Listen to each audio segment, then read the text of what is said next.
Good afternoon, everyone. Thank you very much for joining today's discussion.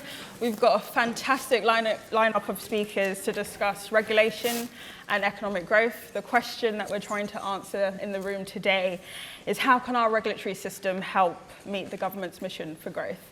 And who best to speak on these topics, but we've got Kate Davies, who's the Public Policy Director at Ofcom. He's also responsible for managing Ofcom's work with the DRCF. Before joining Ofcom, Kate worked for a range of roles in Treasury, DWP, and today she's working across media and online safety sectors. Next, I'd like to introduce Stephen Almond, who is an Executive Director for Regulatory Risk at the ICO. He plays this crucial role in shaping emerging technologies and policy regarding innovation and data protection and ensuring the two go hand in hand.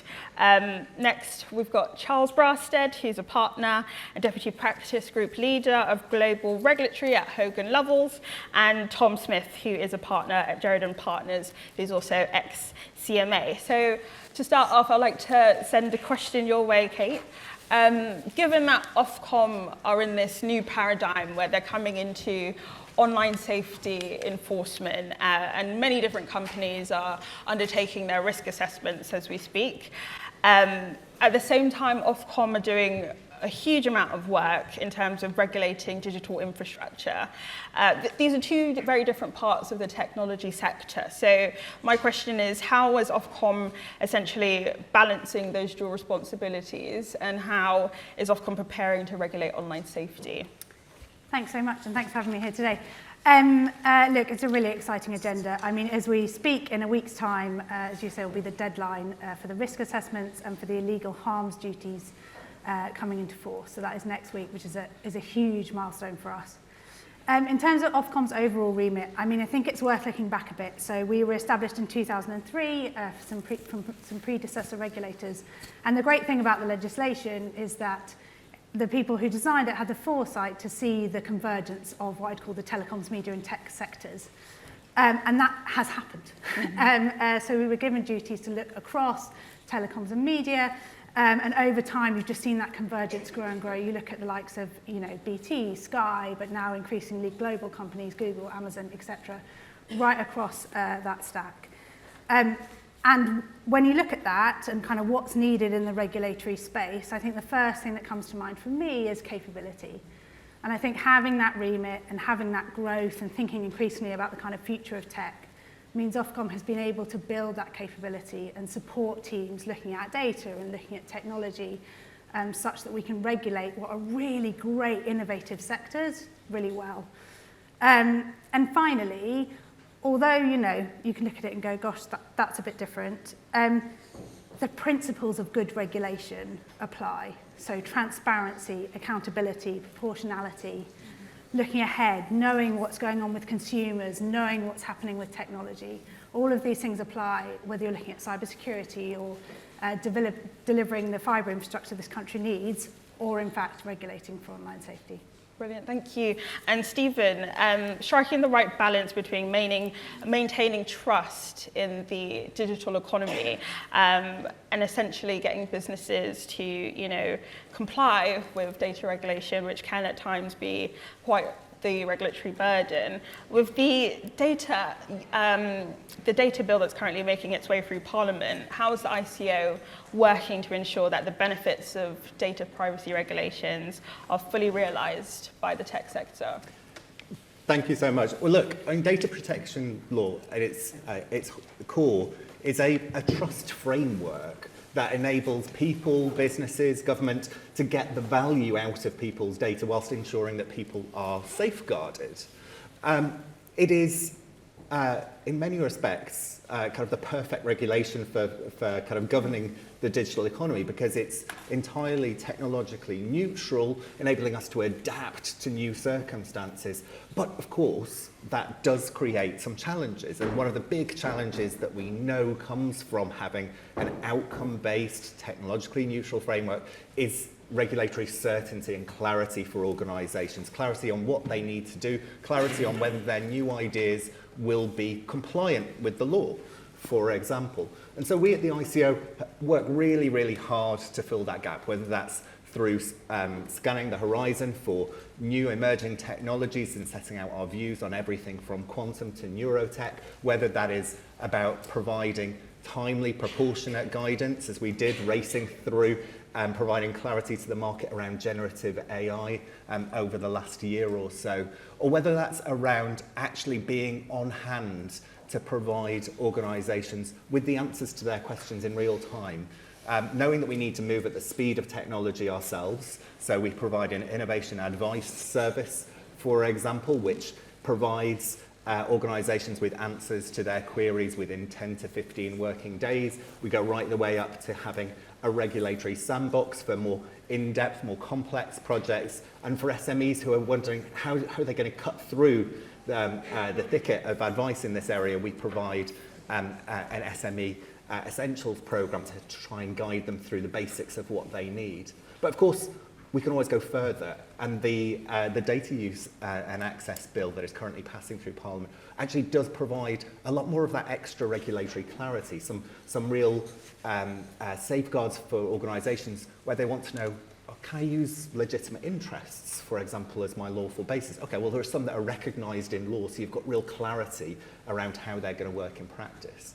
There's also new clarity coming up in the form of an AI code of practice, which is a commitment that the government set out, which we're really excited about working on at the ICO, to make sure that where organisations are developing or deploying AI, they've got that clarity they need to be able to realise some of their ambitions. Brilliant, thank you. And that leads us on to our next question quite well, which is to you, Charles. How do you think the government should be supporting businesses in navigating the current UK regulatory landscape? As you've heard, as the audience have heard earlier today, Tech UK's and Public First's recent polling shows that regulation can be cited as a significant weakness in terms of the UK business environment, which is posing somewhat of a blocker to growth. So how should government be supporting businesses? Thank you. And I'm going to start by saying something controversial, maybe even shocking, which is, I think, politics and politicians matter in regulatory systems. And when we're talking, as we already have, about the balance between protection and innovation, as we may talk about between certainty and speed or flexibility, there are important political choices to be made. And so when you ask the question, what can government do? I think it's very important to recognise that there are a number of different tensions. There's the tension between businesses' desire for, I'm slightly nervous about the word certainty, but actually foreseeability, I think, is possibly a better word. The tension between foreseeability and flexibility, both of which most businesses seek in one way or another, and they are not in contradiction with each other. The tension between the role of government and regulator, and the tension between the regime now and the regime in the future. Clearly, as regards what these regimes look like in the future, politics and politicians have a big role to play, because setting the direction of travel is a matter for government and parliament. And doing that well, in terms of being clear about what the objectives are and how regulators will be held accountable, is important. But what can government do about foreseeability and flexibility today in the current regimes? It's harder. The independence of our regulators is incredibly important, both to them and to business. But they operate in a fast-moving policy, political and economic world. And therefore, structurally, making sure that the statutory regimes, sorry, this is a boring legal point, that the statutory regimes reflect in their objectives, the priority of the objectives, the extent to which the Secretary of State can give directions, set policy, require accountability. All of those structural aspects of the way legislation is designed are important. And then it's important that government is as transparent as it can be, not just about the outcomes that it's saying there, but about the processes that it goes through, the engagement it has with businesses around the world in order to come to those. The UK, along with quite a lot of other Western nations, do quite badly in global rule of law surveys, which is surprising. And the reason is typically because policy making and legislative processes are not as transparent and predictable as businesses would like them to be. And that transparency and predictability of policy making is what government can do, I would suggest, to give that foreseeability and that stability that businesses are looking for. Brilliant, thank you. And to Tom, specifically in regards to the landscape for scaling tech firms, for example, they often face regulatory uncertainty and sometimes challenges where it concerns expanding into new markets. And picking up on Charles's point, sometimes struggling to keep a pace with the regulatory changes in the UK. What steps do you think should be taken to make the regulatory environment more supportive for scaling firms? Yeah, thanks. Hello, everyone. Yeah, I think Charles is right. Actually, the competition lawyers, we're enjoying our moment in the sun right now. It's nice. Everyone's interested in us. And for most of my career, we were kind of technocrats off in our ivory towers, and competition policy was taken out of the political sphere to a certain extent by the Blair government in the 2002 Enterprise Act. It's only really now, led a lot by the digital markets concerns about competition in digital markets, that competition policies come more into the kind of political realm. And to be honest, it's quite weird that it wasn't. But I mean, competition policy is an important part of public policy. It's funny that they kind of delegated it off to the side. So I to a certain extent, and within reason, welcome the political interest in my area. So I advise companies now who are dealing with issues in the tech sector, especially when they're having trouble dealing with people like Google and Apple, who have built up extremely strong gatekeeping positions over the last couple of decades. And now the public policy regimes are around the world, actually, not just the UK, are looking at what problems that's caused, if any, in which areas, and exactly what to do about it. Regulation always benefits the incumbents, right? I mean, that's what people always say, but I think this time is different. The Digital Markets Competition and Consumers Act in the UK and similar ones elsewhere are trying to be more targeted, aren't they? They're trying to, the regulations should only apply to gatekeepers who have been proven to be gatekeepers and to occupy a strategic market position. So that should help scale-ups when trying to negotiate these issues. The new regime's meant to be more flexible. It's certainly more flexible than the European version. And it's meant to be more participative. And Sarah was, of course, Sarah was talking about participative regime. And to be fair to her, that has been my experience so far since the new regime's launched a couple of months ago. Businesses have been invited into round tables and meetings all over the place. So they are getting their voice heard. Just finally, to maybe almost challenge the kind of premise of your question, if you don't mind saying. We talk about regulation, you think of governments and agencies doing it to companies. Actually, in the tech sector, who is the regulator? If you're an app developer stuck in app review with Apple, who's the regulator there? Well, actually, Apple is the regulator there. Apple is deciding whether your business is allowed on the App Store. And if your business isn't allowed on the App Store, you're not going to do very well as an app developer, are you? So the important regulator there is Apple. When they're deciding what GDPR means or says, a lot of the time, actually, it's Apple or Google or someone like that who is deciding. The new regime is really trying to strip away some of these artificial restrictions that shouldn't be there. The Apple's kind of contentious anti-steering rule that says that app developers can't tell customers where to get the app cheaper, for example. Lots of examples like that. So hopefully, I'm an optimistic guy. The new digital markets regime will make the world a better place. Thank you, Tom. Very, very interesting response. In terms of taking it back to the premise of this entire discussion in terms of defining what pro-growth actually means in practice, what actually does it mean? And Charles, I want to bring you into that question. How do regulators currently, undertake this emphasis on considering growth and innovation? And what does pro-growth innovation mean in practice? I mean, I think every government, for as long as I can remember, has said that they want to ensure that the regulatory regime is pro-growth. And of course, for example, the statutory growth duty, which applies to, I think, over 50 regulators now, has been in place for quite a while. But what does, and we've also been to other things, the sort of Regulatory Reform Act and so on. So, and I think that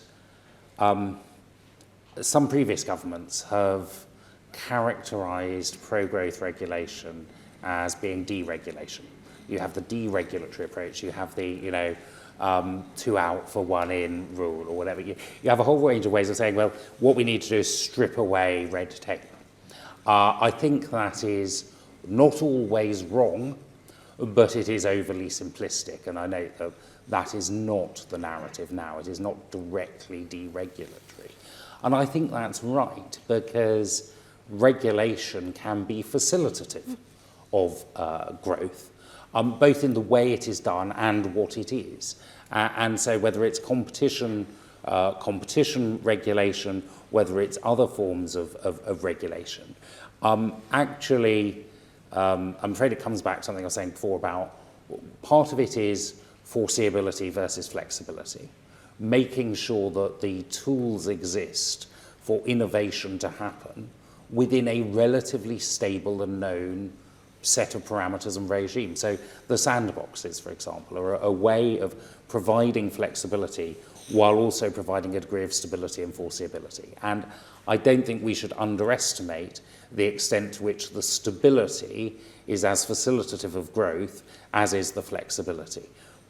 The other part of it, and we may come to this later, of course, is it is a complete fallacy to think of regulation or regulatory regimes as national anymore.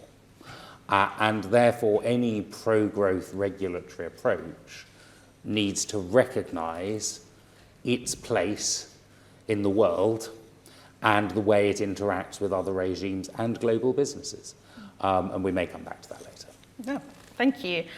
Just picking up on that point, there's an argument that corporate scale doesn't necessarily mean anti-growth or being in the way of innovation, so to speak. And I think that reflects back to some of, Tom, your prior comments, and like you said, we'll get into that discussion. But I wonder if I can bring you in, Kate, to that question of how do regulators currently undertake this new emphasis on considering growth and innovation? Yeah, I mean, look, I'd say a couple of things.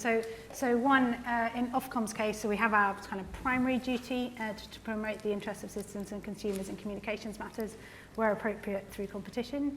But then underpinning that, we have duties to have regard to innovation and investment, things that I think absolutely sit in this space, and then recently added the growth duty. So I think for us, is very much building what Charles was saying, good regulation can absolutely support economic growth. It also, relating to something Charles said earlier, I think it's for government and parliament to take a view on where they want to make trade-offs. Regulation is often set up for a range of reasons, growth one of them, but other reasons as well. So I think that's really, really important in terms of deciding what you want your regulators to do. I think to the kind of stability points, I referenced fibre investment earlier, but that is a massive UK success story. Digital infrastructure in this country, we've gone from single figures in the late 20-teens to 70% this year, roughly speaking, investment in fibre. That, the telecoms industry is putting billions of pounds each year into fibre investment. It's a huge, and part of that story, I don't want to kind of overplay Ofcom's role, but part of that story was attempting to provide the regulatory stability over a number of years. We said in 2021 that we wanted to broadly set out a 10-year strategy. Now, the legislation requires us to come back to it every 5 years, so this year we'll be setting out the second half of that strategy, but that is really, really important. And then I think the other thing is, and this is where there's a range of ways you could think about the flexibility piece, but I think it also comes in, as Stephen and Charles were mentioning around sandboxes, in how you do regulation. So in Ofcom's space, a couple of examples. One, on the spectrum side, launching trial and innovation and trial licenses so that people can get access to spectrum to try out new innovations. That's what underpinned Vodafone doing a direct-to-device call from a satellite earlier this year in a place with no mobile coverage. that is brilliant. That is like a step forward, and that's a real kind of innovation to see what can happen there. And then the other one is, in the online safety space, which I already touched on, part of our preparations are thinking about how we need to work with what I say sector. I'm not even sure you could define it as a single sector, but that industry, because, the Online Safety Act brings into regulation probably over 100,000 services. We all know the really big ones. There are lots of others. So we have built a digital checker and a digital support service and run conferences and various other things to help those smaller services, some of whom will be innovators, some of whom will just be smaller services doing a job, to figure out how they can engage with regulation more easily. Thank you. And Stephen, the same question to you. What does this new emphasis on growth mean for the ICO? So look, being a digital regulator, we've had to think about growth and innovation for a long time. Yes, we have the duties, but ultimately this comes right into the culture of the organisation. If you go back, for those of you who have the time to look at the ICO's business plan, we've been talking about our objective that we have set for ourselves around supporting responsible innovation and sustainable economic growth, long before it became fashionable to talk about regulators driving this forward. What we have done, though, recently is reflect on where we can go further.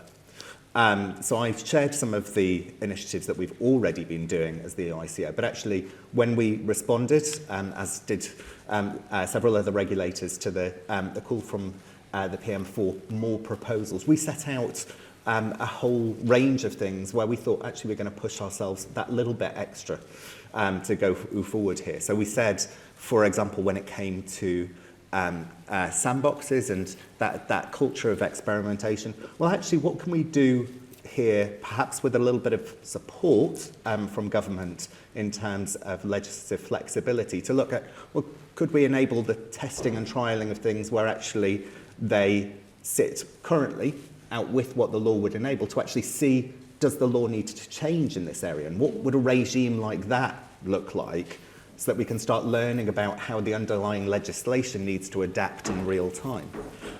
We've also said, as I've said, that we're going to take forward this AI code of practice. That's a fantastic opportunity for us as a regulator who's been working on AI for well over a decade, to oversee a clarification, simplification of the rules that we oversee, so that actually for organisations, whether they're developing or whether they are using AI, they can have real easy understanding of actually what the law is going to require.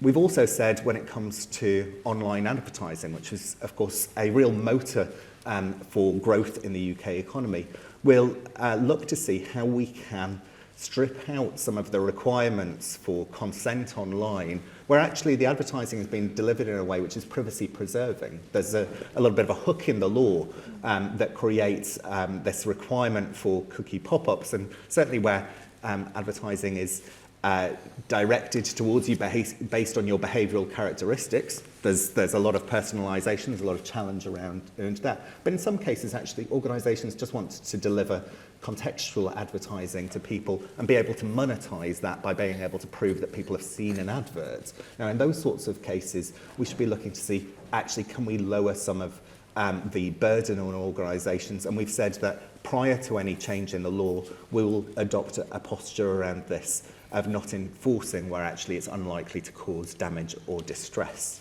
So that gives you a bit of a flavour of, I suppose, the energy that we've got at our end. We've been working in this area for a long time, but actually we're still coming up with new ideas around how we can go that extra bit further to make sure that new ideas are still very much supported in terms of coming to market. Brilliant, thank you. And I just want to touch back on the international landscape. We've had mentions of how competition is working in different markets. We've seen like the DMA, result in some unfortunate outcomes for consumers. How do we actually balance out consumer protection, the drive for essentially three things? International cohesion, how are we performing there in terms of our regulatory landscape? And how do we balance consumer protection, competition, and security?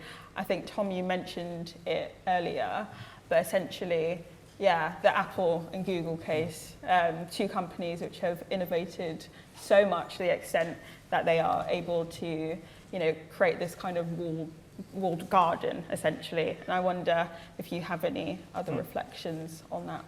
Yeah, absolutely. So consumer protection ought to be totally in line with competition objectives. I mean, consumer protection, if you have a company misleading consumers into making purchases they wouldn't otherwise have made, which is basically the legal test, then that company is getting a competitive advantage over the company that's abiding by the law, not misleading customers, and therefore didn't get the sale. So if there's too weak consumer protection laws, then the wrong company is winning here, and that's bad for competition and bad for everyone, really. So that should be fine. The more difficult one, I think you're quite right to point out, is security versus competition. So, and while I'm riffing on Apple, I might as well carry on. Apple has, claims that allowing an alternative app store, which it doesn't currently allow in the UK, it does. I won't get. That will undermine its need to keep the environment secure for consumers, and I think we need to acknowledge that that's a legitimate, obviously, concern. The CMA looked at this in extreme detail in 2022 and found that basically Apple's arguments on that front were overblown.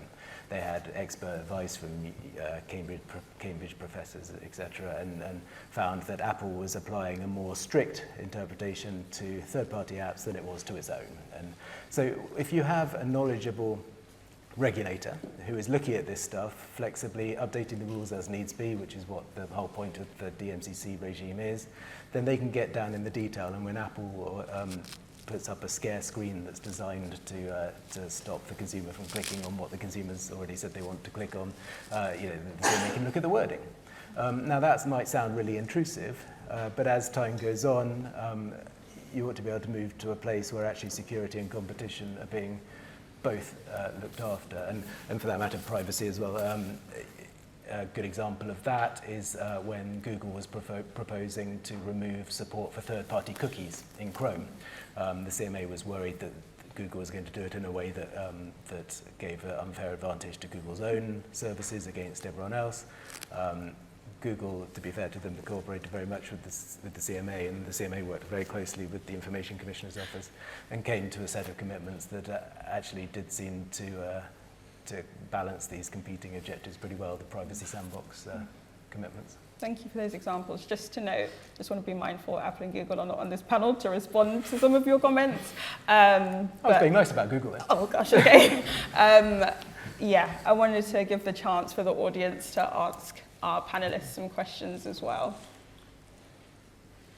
Over to the audience. We've got one just here. Please state your name and your organisation.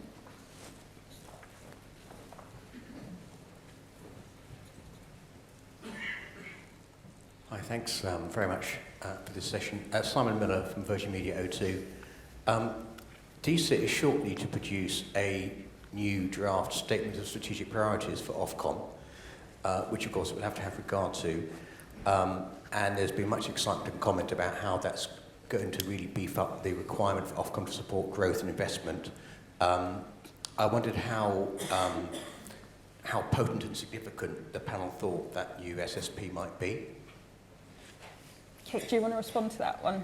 I mean, look, it's a government document. I'm not going to comment on it, but I think the things I will say is, I think the statement of strategic priorities, look, they differ slightly across sectors, but for Ofcom, it's a legislative vehicle for the government to set its priorities out for the sector. There's one on telecoms and post, which is the one you're referring to, and then there is a new one on online safety that actually was published in draft, I believe, just before Christmas.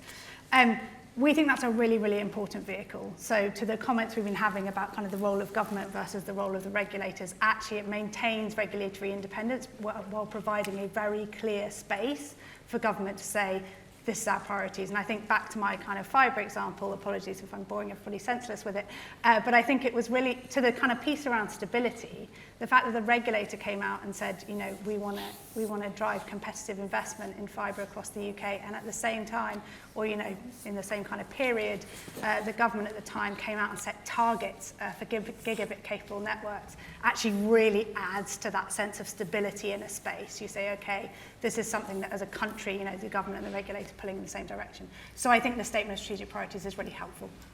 Thank you. Any other questions from the floor? If not, I will pose my own. Oh, we've just got one in the middle. Please state your name and organisation. Thank you. Hi, Giles Derrington from TikTok. In the previous session, we were hearing from the CMA about the importance and focus they're putting on business relation engagement, and obviously, as a VSP with Ofcom, we have regular kind of conversations on a kind of regulated but kind of constructive, informal dialogue basis. I'm curious about the panel's view on how valuable that kind of work is before regulators kind of reach into the kind of formalised regulatory toolbox of investigation and inquiries. Does that help you get a better sense of things before you do stuff, or does it help you also prevent having to do those more formalised processes, which are obviously often more burdensome on businesses to then comply with? Shall I jump in? And then I'm sure you might have views as well. And then somebody else can have a go. Look, I think incredibly important, right? And thank you for asking the question. And I'm really glad to hear back on the engagement with the video sharing platforms regime, which for those who don't know, was the kind of predecessor to online safety with a subset of firms, of which TikTok is one. We see, you know, this close engagement with industry is absolutely fundamental to our role. Again, I would put it in that bucket of things. It doesn't matter whether you're talking about telecoms or social media. Actually understanding the industries we work with is so incredibly important, and that is a huge part of that. As we're setting up the online safety regime, again, another thing I could have referred to earlier is that we have established dedicated supervision teams that precisely operate in this space, kind of before you get to the hard levers. It's not a one-size-fits-all approach. Where services are not engaging and not complying, we're absolutely ready to enforce, but we absolutely do see that kind of close engagement with firms where we can as really, really important. Stephen. I mean, look, I can only really echo what Kate says there about the importance of it. It's something which is deeply ingrained in our regulatory model. And ultimately, it's about achieving the best regulatory outcomes here. And that involves us using the full range of our regulatory tools. For some organisations, that may mean actually kind of giving them a nudge and saying, actually, have you looked at X or Y or Z, you know, and helping prompt that conversation around this. For some organisations, actually, there may be less of a willingness to engage in that conversation about how compliant they might be with the law. And in those cases, our formal powers really come into play. Certainly from the British point of view, we've moved from the idea of AI safety to AI security. And of course, in a lot of European languages, those are the same word. The KGB was actually the Committee for State Safety. What do you think this move in the new geopolitical world from safety to security, how will that affect regulation and how should it? Because I rather suspect they're different. Sorry, go on, Stephen. No. Okay. Let's not fight over it. I'll go briefly and then you can say something much more intelligent. I think it's a really interesting question. I think that what we have certainly seen is that in terms of geopolitical risk and national security risk, businesses are much more on the front line of those risks now than they were even 2 or 3 years ago. And that's not just the biggest businesses. And that is partly just reality. It's partly a choice made by governments to put greater and greater burden on business to address the security risks. And that is probably becoming unsustainable, particularly for not the biggest businesses, but many that are on that front line. So consumer safety, yes. National security is also in there, and government is going to have to play a bigger part in helping businesses to deliver on that, I would say. Thank you. And Stephen? So if you look at the direction both taken by the last government and indeed the current government in respect of AI regulation in the round, there's been this real emphasis on actually making the most of the UK's existing regulators, making sure that we're all filling our boots in terms of kind of growing into our shoes, I think, probably a better footwear metaphor around this, in terms of making sure that we are doing the job that we can do within our existing regulatory functions in terms of governing AI before reaching into new legislation and new levers in this area. And I think that's really interesting, because I think we're going through a process right now of working out actually just how far do some of our existing regulatory levers go in tackling harms. Far be it for me to speak on Ofcom's behalf, but there was a really interesting letter that came out last year from Ofcom in respect of generative AI, for example, which really showed how far the online safety regime could actually protect people in that regard. When it comes to questions of bias and discrimination, which are often kind of framed as some of the systemic risks that we should be worrying about here, actually those sorts of quote-unquote safety risks can be very well covered in respect of individual people by data protection law. So we're seeing, I think, a continuing evolution of the concept of actually what risks need to be closed off, what is left that's remaining. There clearly are some national security risks that sit outside this. But I think that debate around quite how this stuff fits together is still being closed off. And can I just add very briefly, and sorry it doesn't answer your question, but I think also just linking back to the kind of theme of this discussion, where regulation can support innovation in terms of AI. So what are the opportunities? So, you know, if you look across telecoms and media from the Ofcom perspective, and of course online safety, there are huge opportunities in terms of, much as AI, you know, underpins the proliferation of scams, it is also an amazing tool to tackle scams, or network planning, or, you know, amazing sort of creative production side when it comes to the media. So I think that is also part of the kind of regulatory question here, and very much responds to some of the things set out by Matt Clifford that were touched on earlier this morning in the AI Opportunities Plan. Brilliant. And the last question I just want to place before we close is, how is that predictability working its way through, for example, the DRCF, which we haven't really touched a lot on? Are there really good examples of best practice being mirrored by other regulators in terms of like inter-regulatory cohesion? Well, I can't believe we're on a panel, Stephen, and we haven't talked about the DRCF. That's unheard of. So the Digital Regulation Cooperation Forum, another wonderful acronym, established a few years ago now. It brings together the ICO, Ofcom, the FCA and the CMA. I think what I'd say is, when it comes to the kind of certainty, predictability, stability piece, I think the DRCF just gets really, really practical, which is great. So, you know, it's not a decision-making body in its own right. We are all accountable regulators and we make our own decisions. But where we come together and it can be really helpful is, you know, for example, either as we work together on the kind of, there's a huge interaction, as you'll all be aware, between data protection and online safety, and how do we think about that, and being clear with industry how we think about that. We've put kind of statements out on it in the past to provide that transparency, but, you know, for example, as we're working on highly effective age assurance, which is a kind of cornerstone of the Online Safety Act, working incredibly closely with the ICO to make sure that anything we put forward is privacy preserving. And then I think also, again, on the really practical, is the fact that the DRCF has been piloting a digital and innovation, I've probably got the name wrong, hub, that is absolutely about getting out there and speaking to innovators and providing a one-stop shop so that people can go, okay, I know I need to engage with some regulators, I'm not quite sure who, and I'm not quite sure where the interactions are, can you help me? I'm a kind of small innovator. So really, again, trying to provide that really practical support, which I think does speak to the stability piece. I don't know if you want to add anything. I'd say, actually, probably the job of DRCF has been illustrated through this panel. We've had the conversation around how competition and security and privacy interact, and the importance of having real clarity on what that privacy and security baseline expectation is, that you can actually carry out the functions of competition law. We're talking about age assurance, but also there's questions that range from how does content moderation in an automated way work? How do recommender systems work? How are they governed in terms of the data that's processed, but also the content that's presented to people and the safety implications of that design? All of these areas are inherently interlinked. And so it's incumbent on us as regulators to make sure that we're not just leaving organisations to try and work out how to fill the gap between us, but we're actually trying to provide that clarity between us, whether that's through statements that we do together, whether that's through advice that we provide through our AI and digital hub, or whether indeed that is through working together on investigations like with the Google Privacy Sandbox.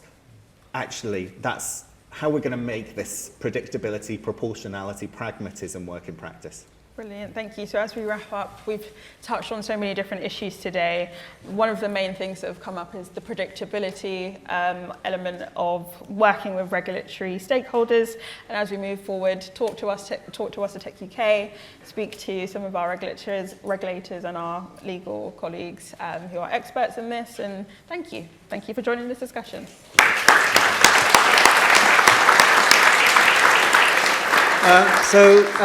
Samir, and thank you very much for a really interesting and insightful panel. I think it's really a real strength of the UK that we get to hear so often from the full range of kind of key regulators when they can really talk so articulately about the way in which they seek to work together and collaborate. And I think we definitely got a chance to fill our boots in terms of insight on regulation. So the good news now is that we're going to break for lunch. We've got about 50 minutes for lunch and networking before the second half of the day, when we've got some really interesting panels culminating in the Secretary of State, who'll be joining us towards the end of the day. So thank you very much, and I hope you enjoy lunch. Thank you.